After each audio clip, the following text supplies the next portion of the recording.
മുമ്പൊക്കെ ഒരു പതിവ് ഫിലിം ഫെസ്റ്റിവൽ എന്ന് പറഞ്ഞു കഴിഞ്ഞാൽ പരിചയക്കാർക്കും സുഹൃത്തുക്കൾക്കുമൊക്കെ പാസുകൾ വിതരണം ചെയ്യുക, എന്നിട്ട് അവരാണ് വന്ന് കാണുന്നത്. പലപ്പോഴും അവർ പോലും വരത്തില്ല, അവരുടെ ഡ്രൈവർമാരും ഒക്കെ ആയിരിക്കും അത് കാണുന്നത്. ഒരിക്കൽ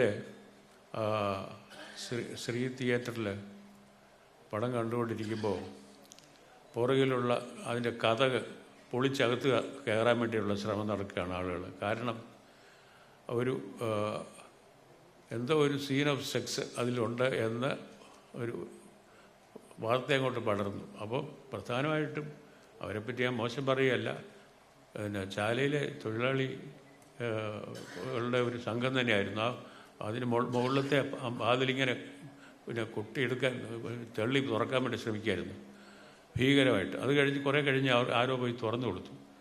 അപ്പോൾ സിനിമ കാണാനിരിക്കുന്ന നമ്മളുടെ മുകളിലേക്ക് ഇവരുടെ എല്ലാം കൂടെ ശ്വാസോച്ഛ്വാസം ആകാംക്ഷയിൽ കാണാൻ പോകുന്ന ആ ഒരു സീൻ ഓഫ് സെക്സ് എങ്ങനെ ഇരിക്കും അതിൻ്റെ അന്ന് ആ നിമിഷം തീരുമാനിച്ചതാണ് എന്തായാലും നമ്മുടെ ഫിലിം ഫെസ്റ്റിവലിൽ ഇങ്ങനെ ആളുകൾ തള്ളിക്കയറുന്ന ഇതുമായിട്ട് ബന്ധമില്ലാത്തവർ, സിനിമ പ്രധാനമായിട്ടും സിനിമ ഒരു തൊഴിലാക്കിയിട്ടുള്ള ആളുകൾ, സിനിമയെപ്പറ്റി എഴുതുന്നവർ, സിനിമ നന്നായി ആസ്വദിക്കാൻ കഴിവുള്ള നിരൂപകർ, അവരൊക്കെയാണ് ശരിക്കും ഫെസ്റ്റിവലിൽ പടം കാണേണ്ടത്.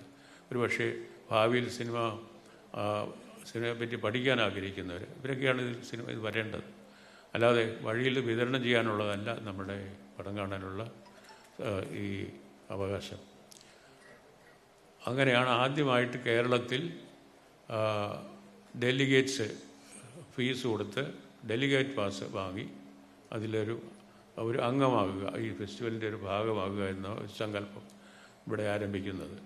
അതിന്ന് ഇന്ത്യയിലുള്ള സകല ഫെസ്റ്റിവലുകളും നമ്മളെ ഇമിറ്റേറ്റ് ചെയ്ത് ഇന്ത്യ ഗവൺമെൻറ് നടത്തുന്ന ഗോവയിലെ ഫെസ്റ്റിവൽ ഉൾപ്പെടെ. പക്ഷെ നമുക്ക് ഇപ്പോഴത്തെ പ്രധാന പ്രശ്നം ഫെസ്റ്റിവൽ നടക്കുമ്പോൾ പകുതി ആളുകൾ പുറത്തു നിൽക്കുകയാണ്. കാരണം നമുക്ക് തിയേറ്ററുകളിൽ കൊള്ളാവുന്നതിലധികം ആളുകളെ നമ്മൾ ചേർത്തിരിക്കുന്നു. നമുക്ക് നിശ്ചയമായിട്ട് ഫെസ്റ്റിവലിൻ്റെ ഫീസ് ഉയർത്താവുന്നതാണ്. ഇപ്പോഴത്തെ കണക്കിലെ ഒരു കൊച്ചു കുടുംബം പോലും പോയി ഒരു നല്ല ഹോട്ടലിൽ ആഹാരം കഴിക്കുകയാണെങ്കിൽ ഈ നമ്മുടെ ഫെസ്റ്റിവൽ ഫീസിനെക്കാളിലൊക്കെ വളരെ കൂടുതലാണ്. അപ്പോൾ തീർച്ചയായിട്ടും ഫെസ്റ്റിവലിന് ഡെലിഗേറ്റ് ഷിപ്പ് കൊടുക്കുന്നതിന് വേണ്ടിയിട്ട് ഭേദപ്പെട്ട ഒരു തുക തീരുമാനിക്കണം. അത് വളരെ പ്രധാനമാണ്. കാരണം നിർബന്ധമായിട്ട് ഈ പടങ്ങൾ കാണണമെന്നുള്ളവർ വന്നാൽ മതി. അവർക്ക് ഇതിൻ്റെ ഫെസ്റ്റിവലിൻ്റെ ചിലവിൻ്റെ ഒരു അംശം ശരിക്കും പറഞ്ഞാൽ ഈ ലീഗൽ പാസിൽ നിന്ന് തന്നെ കിട്ടണം. അത് മറ്റുള്ള സ്ഥലങ്ങളിലെല്ലാം പൂനെയിലും കൽക്കട്ടയിലും ഒക്കെ സാമാന്യം നല്ല ഫീസ് വാങ്ങിച്ചിട്ടാണ് ഇത് ചെയ്തത്.